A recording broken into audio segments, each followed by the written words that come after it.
Saya mulai dengan satu pertanyaan. Mendengar kata kecewa. Ayo, kecewa.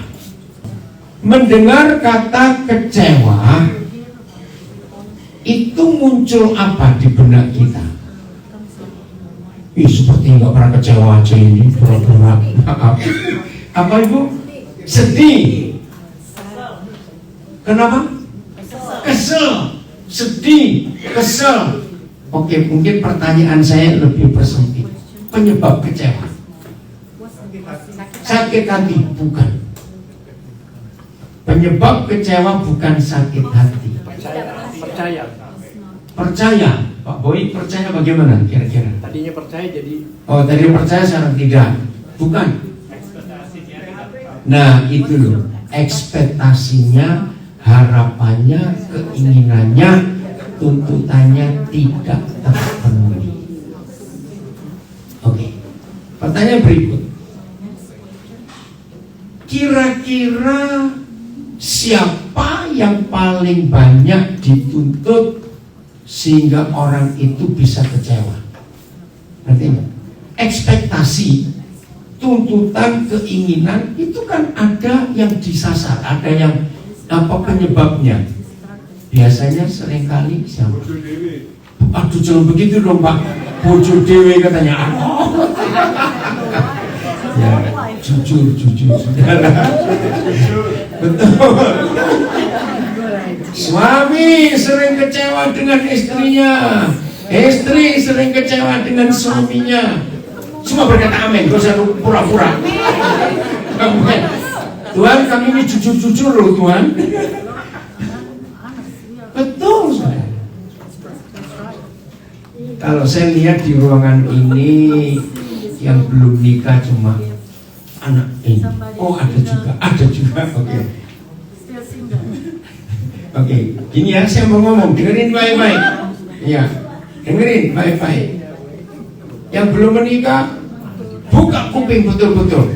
Kami yang mau menikah, mau mengaku kepada yang belum menikah. Begini ya, ternyata di dunia ini tidak ada dua orang yang sering saling menjengkelkan kecuali suami istri. Nah, ketawa ini sudah ketahuan. Betul tidak?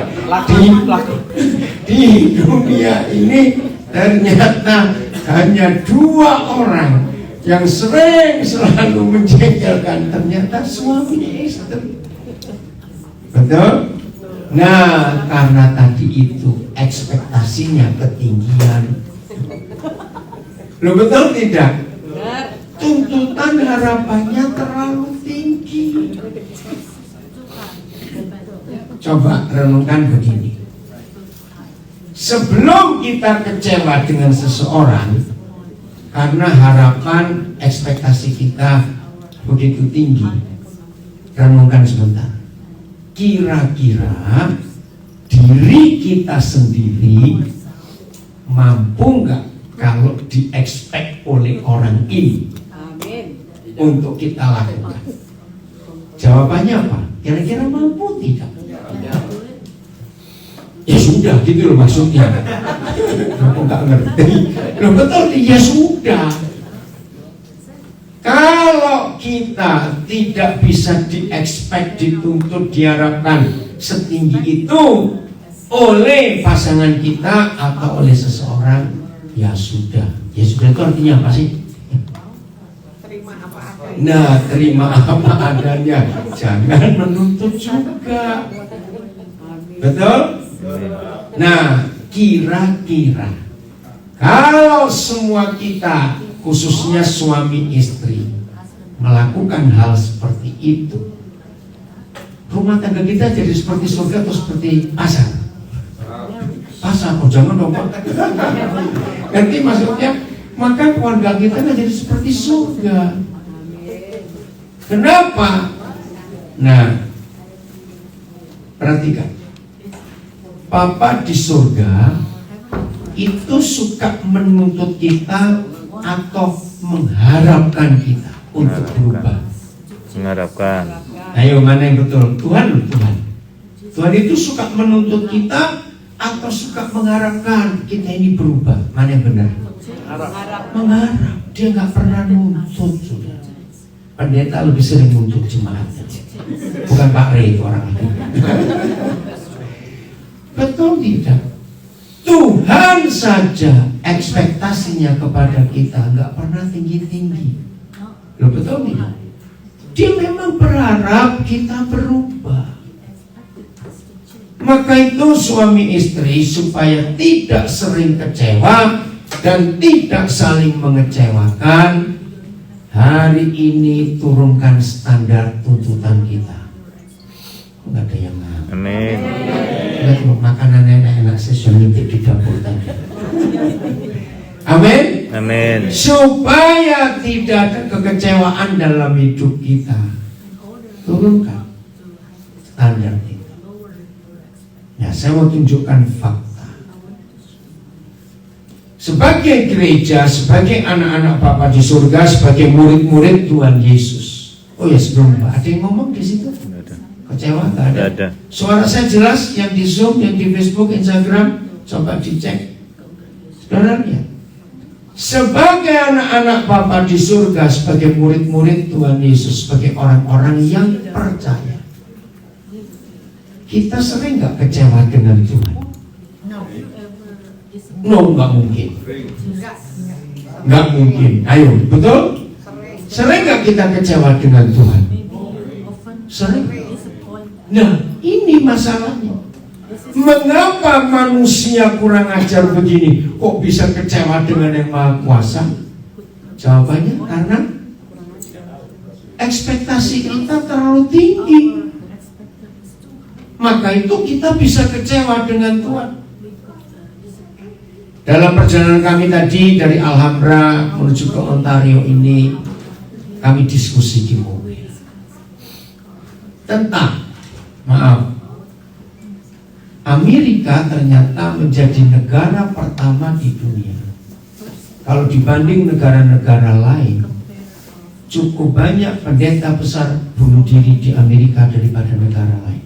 Itu aneh. Pernah dengar tuh? Yang terakhir, hamba Tuhan 5 anak bunuh diri. Bukan gereja-gereja kecil, tapi gereja besar. Nah, jawabannya kenapa? Pasti ada kekecewaan yang kita juga nggak tahu, yang istrinya pun nggak tahu. Maka itu mereka kecewa lalu bunuh diri. Ini hamba Tuhan loh, pengkhotbah lagi. Satu-satunya penyebab mengapa orang bisa kecewa dengan seseorang, karena belum kenal. Betul nggak? Tahu dan kenal itu beda atau sama? Beda jauh. Saudara orang Amerika pasti tahu Joe Biden. Kita orang Indonesia tahu siapa Joko Widodo, tapi nggak kenal, cuma tahu. Maka kalau sampai kita bisa kecewa dengan istri kita, suami kita, anak kita, kita kecewa dengan Tuhan juga, itu karena kita belum kenal. Kalau kita kenal, nggak akan kita kecewa. Mari kita baca kisah ini. Matius 16, mulai ayat 15. Mulai 13. Matius 16 mulai ayat 13. Judulnya pengakuan Petrus. Di layar ada? Oke. Setelah Yesus tiba di daerah Kaisarea Filipi, ia bertanya kepada murid-muridnya. Pertanyaannya ada 2. Yang pertama, kata orang, siapakah anak manusia itu? Kata orang. Terus jawab mereka. Ada yang mengatakan Yohanes Pembaptis, ada juga yang mengatakan Elia, ada pula yang mengatakan Yeremia atau salah seorang dari para nabi. Kata orang. Jadi mereka menyampaikan kepada Tuhan Yesus. Orang-orang itu menganggap kamu itu Elia, Yohanes Pembaptis, Yeremia, dan nabi-nabi yang lain. Lalu pertanyaan kedua. Lalu Yesus bertanya kepada mereka, tetapi apa katamu? Siapakah aku ini? Oh, ini luar biasa. Kita tidak tahu waktunya berapa lama. Sejak hari pertama mereka dipanggil untuk menjadi murid Tuhan Yesus, sampai ketika mereka tiba di suatu tempat namanya Kaisaria Filipi. Nah, kalau saudara lihat peta, Kaisaria Filipi itu perbatasan bagian utara Israel dengan Lebanon, dan di situ pusatnya mata air Sungai Yordan. Nah, itu kita nggak tahu, mungkin sudah setahun atau hampir 2 tahun, kita nggak tahu. Ini yang harus kita belajar. Setelah berjalan sekian waktu, setelah berjalan dengan begitu banyak peristiwa, mujizat dan semuanya yang mereka alami dari Tuhan Yesus, tiba-tiba Tuhan Yesus menanyakan, jadi menurut kamu, aku ini siapa? Ini aneh sekali. Begini, kalau saya beri ilustrasi, tapi ini penting untuk kita lakukan dalam hidup kita. Setelah kita menikah sekian lama, coba, saudara kan kaget nggak kalau tiba-tiba istri kita atau suami kita setelah kita nikah sekian lama tuh tanya, coba kamu jujurin, akhir-akhir ini menurut kamu aku ini siapa? Loh, betul nggak? Loh, kamu ini mimpi apa? Salah makan atau? Loh, tetapi secara psikologis ini diakui. Ada belajar psikologi nggak di sini? Ada 2 anak saya yang master psikologi yang saya kuliahkan. Sekarang satu jadi gembala di Seoul di Korea. Ternyata di dalam psikologi, pertanyaan Tuhan Yesus ini sangat penting. Karena yang namanya manusia itu mengalami perubahan terus nggak? Tolong jawab. Yang namanya manusia itu mengalami perubahan terus nggak? Umur kita bertambah, ini berubah semua loh. Maka itu ini pertanyaan penting, saudara, untuk kita menanyakan orang-orang yang paling dekat dengan kita. Saya beri contoh begini. Ada nggak orang Kristen menganggap Yesus mesin ATM? Ada. Ngerti nggak maksud mesin ATM? Apa itu? Ya berkati duit. Nggak ada. Begitu masuk ATM mesinnya nggak ada duitnya, marah-marah. Ada nggak orang-orang tua, papa, mama, untung nggak banyak, itu menjadikan anak-anaknya mesin ATM juga? Loh, ada nggak? Ada. Memang nggak. Saudara, ternyata ini pertanyaan penting. Selama hampir 2 tahun pandemi ini, yang mengagetkan, korban COVID pertama di Indonesia justru hamba Tuhan, saudara. Kaget bukan? Yang lain belum mati, ini hamba Tuhan. Dan itu teman-teman saya tahu Pak Rey juga kenal. Dan mereka tertular waktu kebaktian pengurapan lagi. Itu jadi pertanyaan. Kenapa korban COVID pertama di Indonesia kok justru pendeta? Pertanyaan. Dan Juli Agustus yang tahun ini, saya percaya semua kita punya pengalaman yang sama dengan saya. Seumur hidup saya belum pernah setiap hari pasti ada orang yang saya kenal meninggal. Juli itu betul tidak?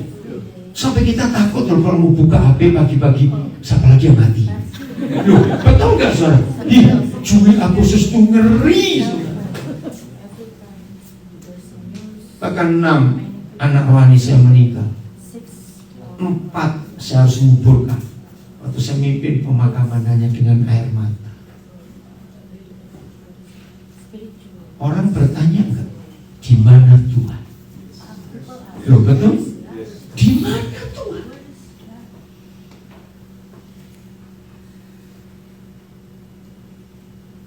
Ternyata ini pertanyaan penting. Tetapi apa katamu? Aku ini siapa?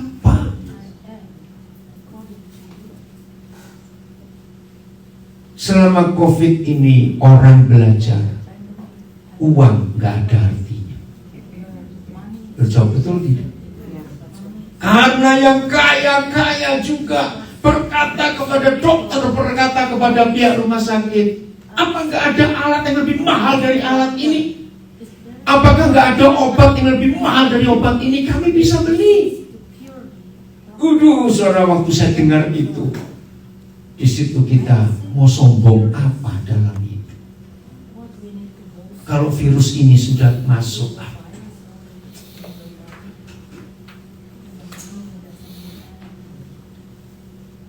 minggu yang lalu ada seorang rekan saya batuan dari Lampung.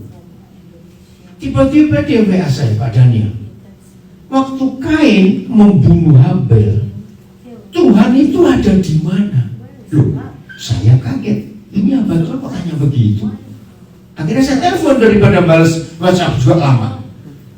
Coba ceritakan, saudara ngalami apa? Kok tiba-tiba menanyakan pertanyaan ini? Saya itu lagi mikir hari-hari ini, kenapa kebaikan itu sering kalah dengan kejahatan? Betul atau tidak pendapat ini? Maka itu kalau kita lihat, kenapa orang baik sering jadi korban? Oh, saya tahu pertanyaan. Salah. Sebetulnya orang baik itu gak akan jadi korban kalau dia menjadi orang benar. Beda loh saudara. Baik dengan benar itu beda. Banyak orang baik di sekitar kita, apalagi suka bagi-bagi itu tuh, tapi belum tentu dia benar. Artinya apa? Begini, maaf, jangan tersinggung. Di agama-agama tertentu, yang paling rajin membuat bakti sosial, charity, saya harus tahu, itu orang-orang kaya yang bukan Kristen lebih murah hati daripada orang kaya yang Kristen. Mau tersinggung ya. Loh, betul nggak maksud saya ngomong begini? Lihat mereka itu. Wih, kalau memberi berkorban luar biasa. Kalahlah kita. Betul nggak saya ngomong ini? Tapi maaf, tidak semua motivasinya benar. Tidak semua. Maaf, saya tidak menghakimi loh. Maaf. Ada 3 motivasi yang saya temukan. Kenapa di agama-agama tertentu mereka itu kalau berbagi, wih, miliar loh, bukan cuma puluhan juta. Ada 3 alasan. 1, maaf, ini kurang baik kalimat, tapi saya harus ngomong. Nyuap Tuhan supaya Tuhan gak marah. Maka itu money laundering paling hebat itu di dalam agama. Betul atau salah kalimat? Pencucian uang hasil kejahatan itu paling aman di dalam agama. Dan sejarah sudah mencatat. Nomor 2, kenapa mereka bisa memberi begitu banyak? Maaf, cari nama. Maka itu hanya Tuhan Yesus yang berkata, kalau tangan kananmu memberi, tangan kirimu jangan tahu. Di dunia ini nggak ada manusia siapapun yang pernah berbicara seperti itu. Hanya Tuhan Yesus yang bilang begitu. Itu kan aneh. Lah, tangan kananku dan tangan kiriku kan di dalam badanku. Lah bagaimana ini nggak beri tahu? Aneh nggak? Cara melihat itu. Artinya, kalau kamu beri, nggak usah orang lain tahu. Saya pernah jadi gembala 13 tahun. Ada jemaat yang tersinggung, bendahara lupa masukkan namanya persembahannya. Saya langsung bentak dia. Oh, berarti kamu itu memberi karena supaya dikenal orang. Lebih baik kau beri. Saya bilang kembalikan uangnya. Maaf, bukan berarti saya nggak mau jaga integritas. Tidak, ini lupa kok. Orang bisa lupa. Wih, bendahara marah-marahin. Saya bilang saya akan maju.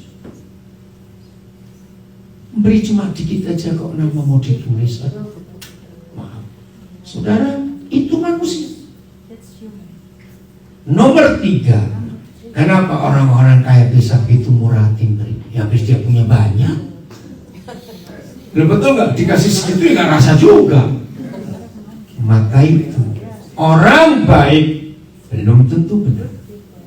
1 Korintus 13 menjawab itu. Ada orang bisa berbagi-bagi hartanya, tapi tanpa kasih. Pernah baca nggak ayat itu? Ini kan aneh. Sudah bagi-bagi kok bisa tanpa kasih? Bisa. Ya karena 3 alasan.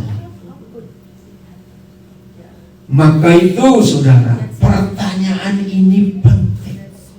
Setelah sekian tahun kita menjadi murid Tuhan Yesus, dan sudah banyak peristiwa yang terjadi di hidup kita, yang baik maupun gak baik, saudara dan saya harus menanyakan kepada diri sendiri. Menurut aku, hari-hari ini Yesus itu siapa? Perlu tanya loh, supaya kita tidak gampang dikecewakan oleh iblis.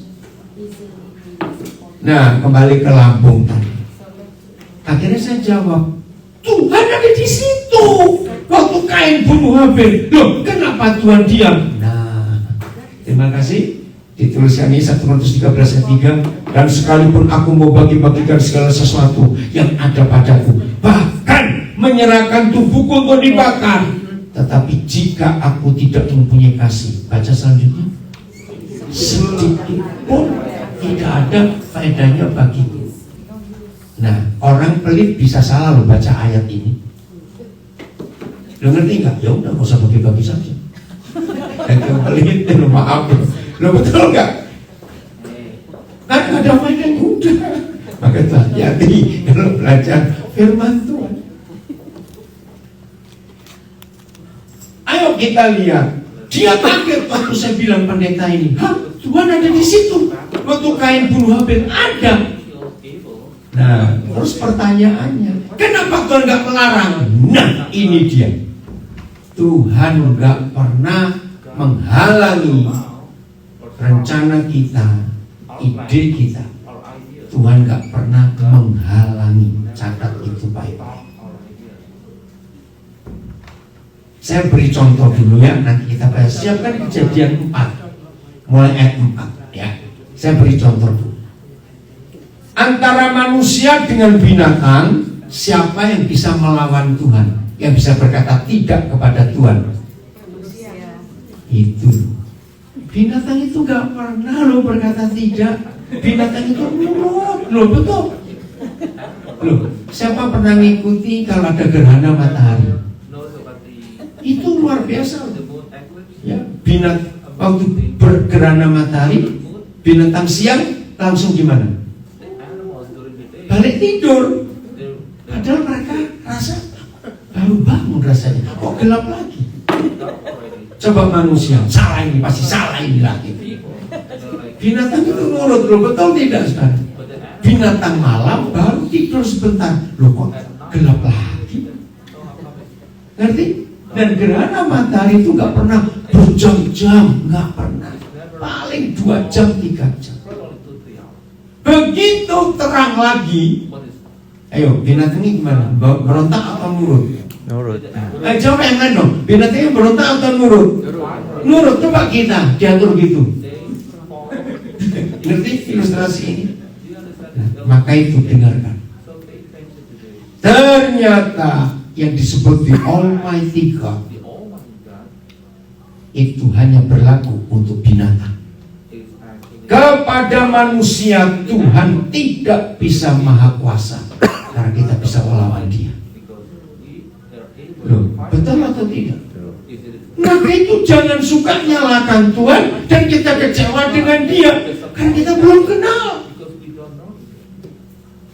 Lihat Kejadian 4 ayat 4. Jadi Tuhan ada di situ waktu Kain bunuh Habel, ada di situ.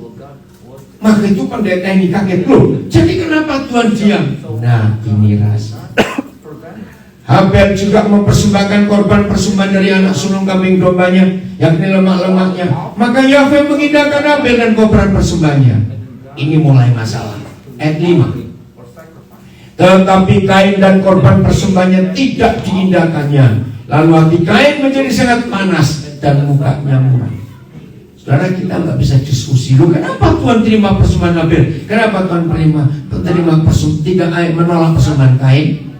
Saudara kenal kata kedaulatan Tuhan, the sovereignty of the Lord? Sama seperti Amerika. Tidak sedikit ada orang baik-baik mau ke Amerika, minta visa ditolak. Ada orang yang sengaja mau lari di sini, dapat visa. Ayo, kita mau ngomel ke siapa?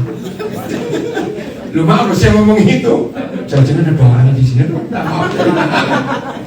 Lu ngerti nggak? Itu namanya sovereignty. Betul?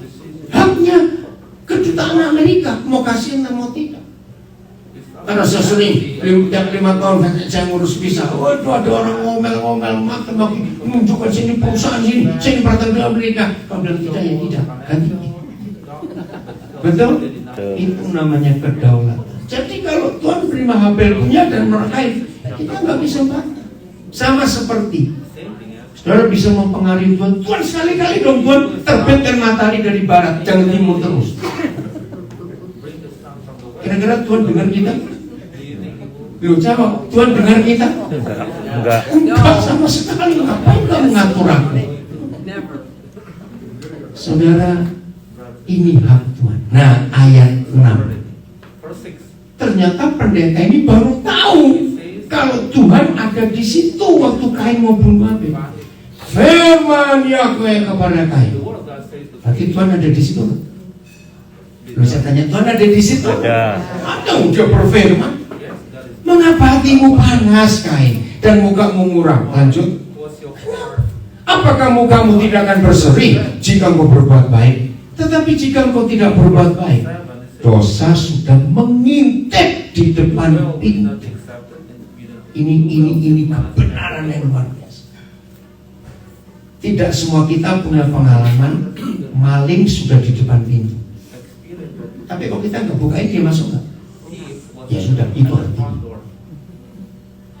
Sebelum kita berbuat jahat, si penjahat ada di depan pintu hati kita. Tergantung kita. Ia sangat menggoda engkau, Kain. Bayangkan, Tuhan ada di situ. Tetapi harus berkuasa atasnya. Tapi Kain keras kepala. Lihat ayat 8, sedih. Kata Kain kepada Habel adiknya. Saya tanya, waktu Kain memutuskan ini, Tuhan masih di situ nggak? Masih. Tuhan nunggu. Kiranya kau nurut, Kain. Marilah kita pergi kepadanya. Ya udah, terjadilah peristiwa. Tuhan ada di situ. Pertanyaannya, lo kenapa Tuhan gak bisa cegah? Nah, Tuhan menghargai free will kita. Betul? Tuhan tidak pernah intervensi free will kita. Jadi Tuhan selalu ada dengan kita, tergantung kita mau bagaimana. Maka itu jangan suka salahkan Tuhan. Dulu saya masih kecil, masih SD, pernah nyalakan Tuhan. Karena saya punya sakit bawaan sejak lahir. Saya nggak tahu istilah penyakitnya apa, usus saya ada masalah. Dokter bilang waktu itu saya masih ingat. Karena waktu papa mama saya ke dokter, saya walaupun masih kecil, saya umur 6 tahun kira-kira, 4 tahun. Dokter bilang ini anak nggak akan bertahan. Paling umur 7-8 tahun. Saya dengar itu, namanya anak kecil. Tapi saya sudah ikut sekolah minggu. Nah, soal minggu kan mengajarkan gara-gara Adam dan Hawa itu sampai dunia penuh penyakit. Terus saya tuh mikir waktu masih kecil, Tuhan, waktu Hawa mau petik buah itu, kok Tuhan nggak buat tangannya rematik aja, sehingga terus tangan Hawa nggak bisa ngambil. Itu pikiran anak-anak. Kira-kira saudara pernah mikir gitu nggak sih? Pertanyaannya, bisa nggak Tuhan membuat tangan Hawa kaku atau stroke atau apa, terus nggak ngambil buah itu? Bisa tidak? Tapi dia tidak bisa, karena dia menghargai kehendak bebas kita. Maka itu kalau terjadi hal-hal yang jelek dalam hidup ini, jangan salahkan Tuhan. Saya punya teman 3 anak. Ini terjadi orang Surabaya pasti dengar. Di daerah Darmo Satelit waktu itu baru dibuka hotel baru. Mereka nginap di hotel baru bersama 3 anaknya, bersama dengan babysitternya. Mereka cerita 2 anak meleng sedikit orang tua babysitter ini mati tenggelam di kolam renang. Wih, itu berbulan-bulan susah meyakinkan. Betul, bisa bayangkan. Sama seperti COVID yang lalu, sudah doa puasa, doa ini, kenapa tetap meninggal juga? Saudara, semua ternyata bukan hak Tuhan 100%. Itu bagian kita. Maka itu sekarang ngerti Tuhan tidak maha kuasa terhadap manusia, karena kita bisa berkata tidak. Tapi kepada binatang mereka maha kuasa. Dan contohnya Kain ini, Tuhan ada di situ, tapi Tuhan nggak mau mencampuri free will. Maka itu dengan jujur rendah hati, siapa di antara kita hari-hari ini yang sedang kecewa dengan Tuhan juga? Ada sesuatu yang pernah terjadi. Mari kita rendahkan hati kita. Saya beri contoh satu lagi. Wahyu 3 ayat 20. Ya, Wahyu 3 ayat 20. Saudara perhatikan, ini luar biasa. Agama apa saja, termasuk agama Kristen, agama Katolik, Advent, Baptis, Pentakosta, dan semuanya Protestan, itu selalu menyalahkan Tuhan. Agama itu menjadikan Tuhan itu victim, saudara. Selalu menyalahkan. Habis Tuhan sih diam saja, habis sih Tuhan begitu. Contoh, ada orang cerai, kecewa lagi anak-anaknya, kenapa Tuhan gak bela, kenapa Tuhan gak dengarkan doa kami supaya papa mama gak cerai? Loh, Tuhan sudah ngomong, aku ini benci perceraian. Tapi Tuhan gak bisa memaksa, karena kita bukan robot. Lihat, kata Yesus, aku berdiri di muka pintu dan mengetok. Ini gereja Laodikia. Jikalau ada orang yang mendengar suaraku dan membukakan pintu, Yesus akan apa? Yesus akan apa coba? Masuk mendapatkannya, dan aku, kata Yesus, akan makan bersama mereka, dan dia makan bersama-sama dengan aku. Ini ayat lucu sekali. Saya tanya, walaupun gak ada orang yang buka kunci pintu gereja Laodikia, yang namanya Tuhan Yesus tetap bisa masuk gak walaupun gak ada yang bukain pintu? Jawab bisa tidak? Sangat bisa. Di sini saya bertobat. Ternyata Tuhan kita itu the polite God, tahu? Tuhan yang sangat sopan, polite. Di mana kesopanan Tuhan? Dia gak pernah mendobrak. Katakan amin. Amin. Maka itu sebelum menyalahkan Tuhan, kenapa Tuhan diam? Kenapa Tuhan gak bertindak? Hari ini kita akan belajar. Tuhan akan bekerja di hidup kita sejauh mana kita beri dia kesempatan untuk masuk di hidup kita. Kira-kira saya tanya jujur, apa yang paling susah dalam hidup manusia untuk menyerahkan kepada Tuhan? Cepat, yang paling susah. Bukan dirinya, dompetnya kok susah bener. Ayo ngaku lo betul tidak? Wih, Pak Kebal betul. Tahun 76, ya, oke tertawa dulu supaya. Tahun 76, ya, saya masih sangat muda. Saya ikut pertemuan mahasiswa yang dilakukan oleh kampus Crusade kalau di Amerika. Di sana perkantas, yang khotbah pendeta Stephen Tong, belum doktor waktu itu dia. Di Balai Sahabat Surabaya, Jalan Genteng Kali, kalau orang sahabat itu. Tahu ya? Nah, tiba-tiba pas altar call, begini kata Pak Tong. Siapa? Saudara Toto khotbahnya Pak Tong itu luar biasa. Siapa yang mau menyerahkan dirinya kepada Tuhan? Hampir 100% angkat tangan. Turunkan tangan. Ini terus kata Pak Tong. Siapa yang mau serahkan uangnya semua dan dompetnya kepada Tuhan? Melek sudah tolak-tolak. Ayo, betul tidak? It's true. Maka itu tidak sedikit pengusaha Kristen, orang Kristen kesulitan finansial karena Tuhan gak diberi hak untuk ngatur. Maka itu Wahyu 3 ayat 20, jangan marah dan kecewa kepada Tuhan. Kenapa Tuhan gak bertindak? Kenapa Tuhan gak menolong? Tuhan tanya, yang bagian mana yang kamu izinkan aku untuk bekerja di hidupmu? Ini luar biasa, sangat sopan.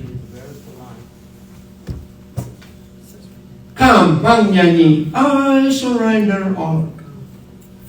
All-nya yang mana? Betul gak? Tuhan tanya all yang mana? Kata all buat kita belum tentu all out buat Tuhan. Ini loh hidup. Ini saya punya ilustrasi untuk anak-anak muda. Suatu hari ada seorang mau dilahirkan ke dunia, dan Tuhan memberi destiny dia. Hai anak orang, kamu nanti mati umur 81 tahun. Ih, tua benar. Oke. Jadi anak remaja, umur 16 tahun dia pacaran. Umur 17 tahun akhir, kurang sebulan umur 18 tahun, putus pacar. Kecewa. Pas ulang tahun 18 tahun dia bunuh diri. Mati nggak? Ya sudah. Padahal Tuhan ngomong umur 81, karena gobloknya dibalik 18. Ngerti nggak ilustrasi ini? Ya, jadi jangan nyalakan Tuhan, kamu yang mau mati sendiri. Mengapa Alkitab ini buku yang luar biasa? Saya baca kitab Musa. Aturan pertama yang Tuhan berikan kepada manusia adalah aturan berumah tangga. Jadi kejadian 1, kejadian 2 itu aturan rumah tangga nomor 1 yang diberi. Bukan negara, ya, bukan ekonomi, tapi rumah tangga. Kenapa? Karena buat Papa rumah tangga itu segala-galanya, keluarga itu segala-galanya. Nah, kita mau nurut atau tidak? Nanti saya bahas sedikit. Aturan kedua itu pola makan. Saudara baca Musa nulis ini boleh dimakan, yang itu tidak boleh dimakan. Nah, ini loh masalahnya. Semua yang dilarang Papa untuk kita makan itu enak semua. Enak betul tidak? Coba yang nggak enak dilarang ya nggak usah makan. Tahu jawabannya? Supaya kita punya penguasaan diri. Jadi menurut aturan surga, 80% penyebab orang sakit. Saya orang Surabaya asli loh. Saya lahir di Bukitan dekat Pasar Turi. Jadi 80% penyebab orang sakit gor-gor cuang kening geragas. Tahu itu? Yang sudah nggak tahu saya terangkan. Itu bahasa Surabaya mantap, cuang kening geragas. cangkem itu mulut. Rakas itu gelojoh, orang Manado bilang rakus. Betul. Maka itu kalau saudara ke dokter, pertanyaan pertama bukan punya solusi nggak? Pak duit berapa? Enggak dong, dokter mata duitan itu. Yang dokter tanya pertama, apa pola makan? Maka itu orang Amerika kan ada istilah, you are what you eat. Itu betul loh. Iya, tapi itu betul. Luar biasa. Maka itu diberi peraturan. Tapi ada berapa pendeta? Enggak, kita doakan, kita kudusan dalam darah Yesus, ngawur aja. Sebenarnya nggak boleh kok dikuduskan lagi. Ya barangnya banyak ya. Yang sudah dilahirkan sudah. Bukan berarti nggak boleh makan sama sekali. Pokoknya tahu diri lah, betul? Hebat. Nah, itu peraturan. Maka itu kalau kita sakit jangan nyalakan Tuhan, mencampur berakas, minta sabar, maaf. Oke ya, nah itu hidup yang benar. Maka mulai hari ini dalam masalah apa saja, jangan langsung blame him, jangan menyalahkan Tuhan. Periksa hidup kita. Ada yang salah. Hebatnya itu Alkitab. Oke, kembali sedikit. Ini peraturan keluarga. Kejadian 1, kejadian 2. Ayo cepat. Berapa ini? Ya, kejadian 2. Mulai ayat 25. Saya baca dari bawah. Ini sedikit tentang peraturan keluarga. Kejadian 2 ayat 25. Mereka keduanya telanjang. Siapa mereka di sini? Adam dan Hawa. Ini ayat paling lucu seluruh Alkitab. Kenapa lucu? Ayo saya tanya. Perlu nggak ada firman memberitahu bahwa Adam dan Hawa itu telanjang? Nggak perlu. Semua orang tahu Adam dan Hawa itu telanjang karena zaman itu belum ada pabrik tekstil. Nggak betul nggak? Tapi kenapa Yahweh Tuhan bicara mereka itu keduanya telanjang, manusia dan istrinya itu, tapi mereka tidak merasa malu? Logika saya pertama belajar ayat ini, maaf, tentang seks harus bicara telanjang. Ternyata tidak. Ini hukum pernikahan yang luar biasa. Suami istri yang sering dan rajin bertengkar, itu juga enak betul. Ada tidak? Ada. Ada tidak coba? Ada. Banyak ya. Karena melanggar hukum. Pertengkaran suami istri ternyata penyebab pertama, dua orang ini nggak jujur, tidak telanjang di depan pasangannya. Coba jawab. Suami atau istri yang menyembunyikan sesuatu di depan pasangannya, gerak-geriknya aneh nggak? Aneh. Yang satu pasti merasa ada masalah. Loh, betul tidak? Ada sesuatu yang disembunyikan. Ini masalah besar dalam pernikahan. Kalau nggak jujur, nggak openness, nggak terbuka. Saudara tolong catat menurut Efesus 5, nggak ada waktu untuk bahas. Satu-satunya penyebab dasar perceraian terjadi dalam pernikahan ketika tidak percaya. Untrust between them. Jadi suami istri yang sudah nggak saling percaya, kehilangan kepercayaan, maka di mata Tuhan dua orang itu sudah cerai sebelum ke court, sebelum ke pengadilan. Kan sudah nggak percaya kok. Ada yang masih ingat bahasa Belanda? Satu-satunya bahasa asing yang saya pernah tahu bicara hebat tentang pernikahan adalah bahasa Belanda. Trouw. Trouw, T-R-O-U-W. Itu Inggrisnya trust. Tapi kata trouw lebih dari trust, setia. Ik ben getrouwd. Ya, aku sudah setia. Aku sudah menikah.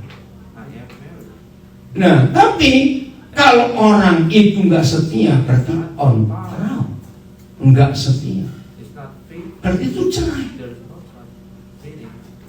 Mulai dengan uang suami istri.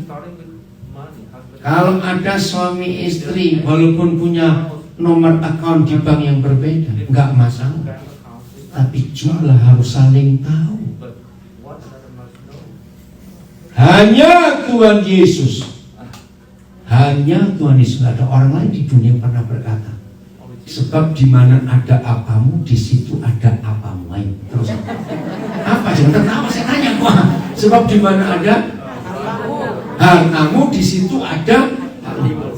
Karena hanya Tuhan Yesus yang pernah berkata, sebab di mana ada hartamu, di situ ada hartamu. Pertanyaan, kalau suami istri hartanya pisah dan nggak saling tahu, apanya yang pisah?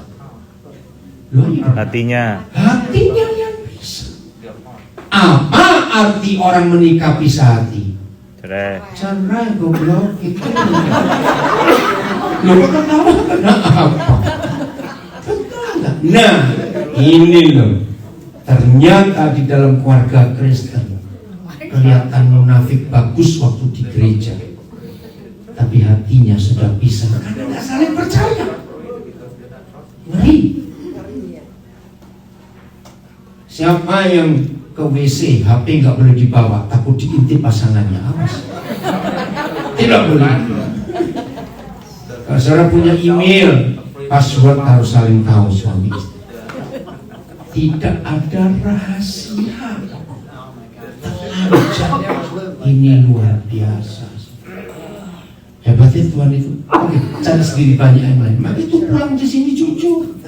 Apa yang masih kita sembunyikan di hadapan pasangan kita?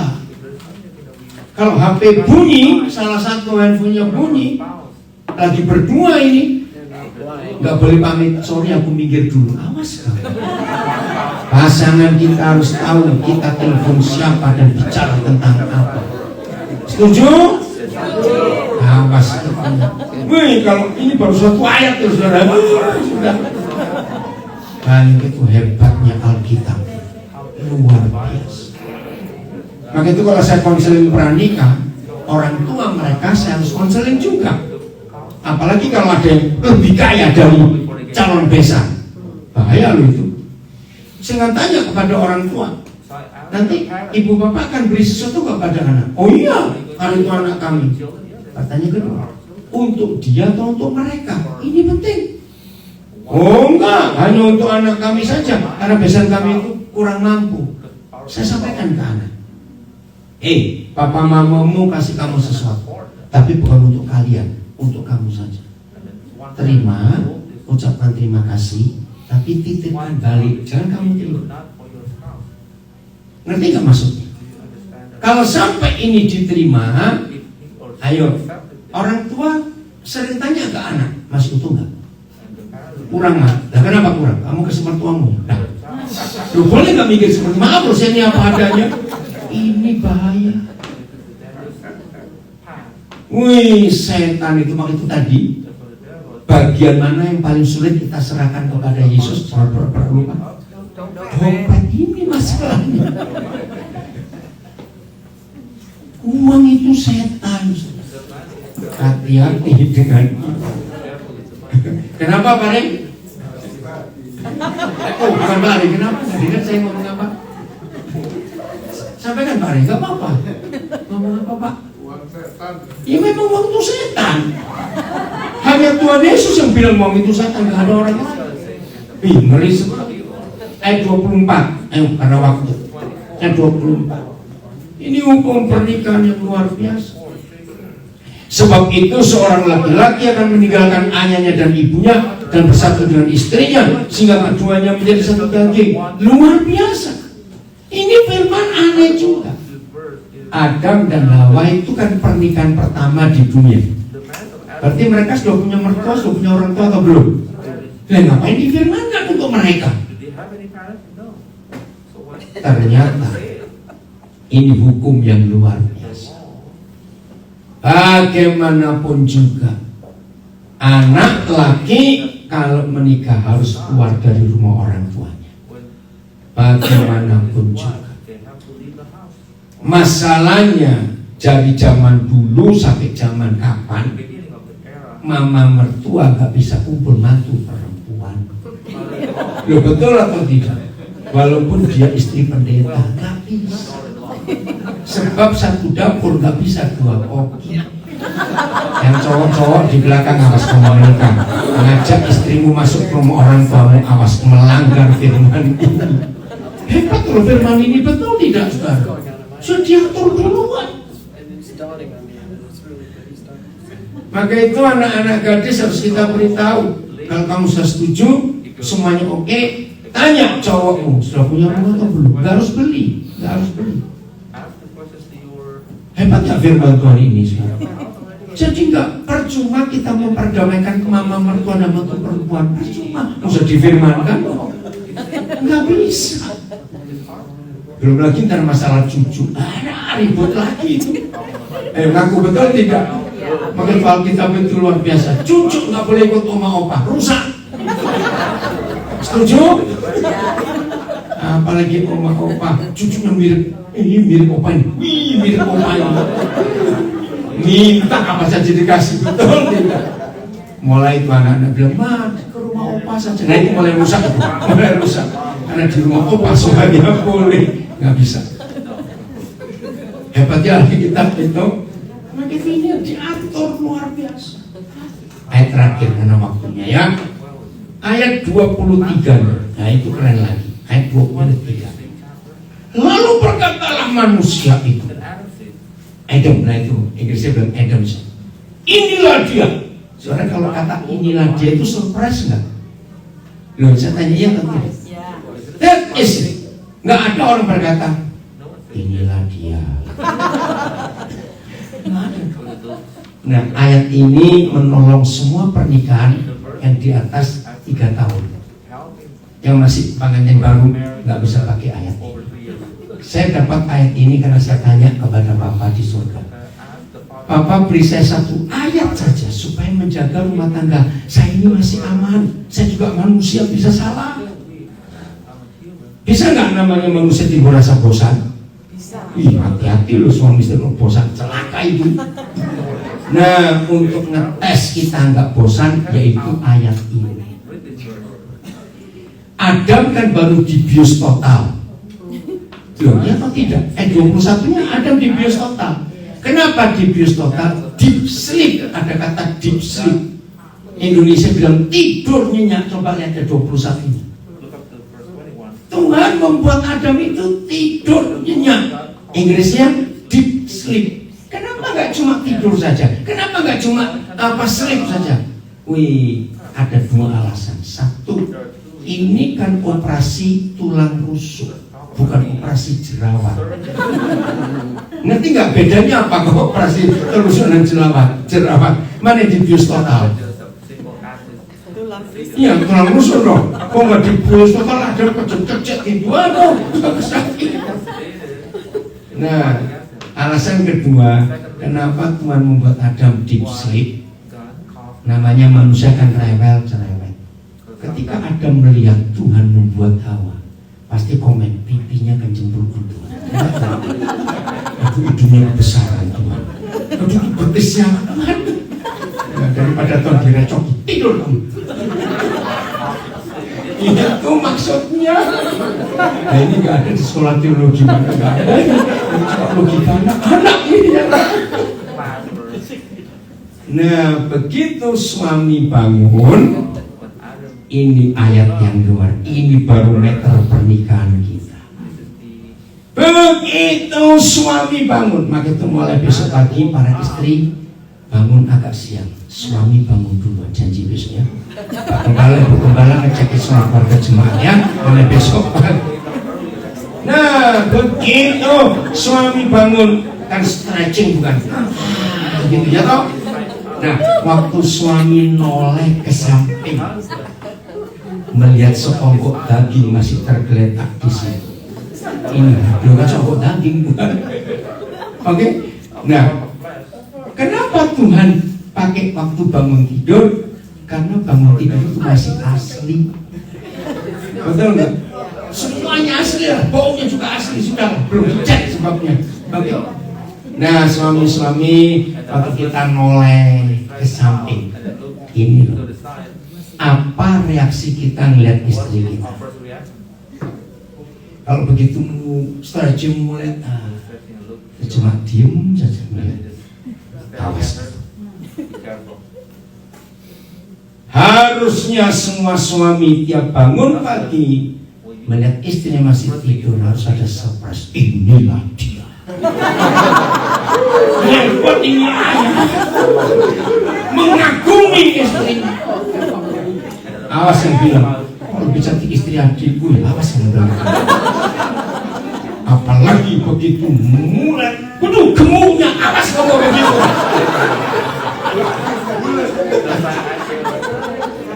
Makanya ayat ini luar biasa loh saudara. Tuhan itu suka guyon terlihat. Maka itu besok paginya, tapi istri jangan jadi polisi loh. Jujur, tadi pagi kamu bangun ngomong apa tentang kamu? Cepat cerita. Kamu galak betul itu istri. Nanti ibu singgi doa kalau pasangan istri sudah begitu. Maka itu saudara, ini hukum yang luar biasa. Jadi mulai hari ini kalau Tuhan Yesus tanya, menurut kamu, aku ini siapa? Kita bisa jawab. Kalau kita bisa berkata, Engkau Tuhanku, luar biasa. Nah, tadi pagi dalam perjalanan kami dari Alhambra ke Ontario ini, kami diskusi tentang satu masalah. Ada seorang, wah sejak dulu hebat luar biasa. Bahkan dia bisa menobatkan suaminya. Tapi berapa waktu yang lalu ada satu peristiwa membuat dia kecewa. Akhirnya hidupnya nggak serohani yang dulu. Karena kekecewaannya itu. Semua bisa terjadi dalam hidup kita. Ayat terakhir Matius 13. Habis ini saya serahkan ke Pak Rey, Pak Gembala. Ayo para pemusik siap juga. Matius pasal 11. Matius 11 ayat yang kedua. Ini aneh ya, ayat 2. Di dalam penjara Yohanes Pembaptis mendengar tentang pekerjaan Kristus. Lanjut. Lalu menyuruh murid-muridnya bertanya kepada Yesus, Engkaukah yang akan datang itu, atau haruskah kami menantikan orang lain? Nah, apa motivasi dasar Yohanes menanyakan ini? Karena kecewa. Dia di dalam penjara. Sepertinya Tuhan tidak menolong dia. Aneh. Padahal Yohanes Pembaptis itu yang mempromosikan Yesus kepada dunia. Kok bisa kecewa? Karena belum kenal, ternyata hanya tahu.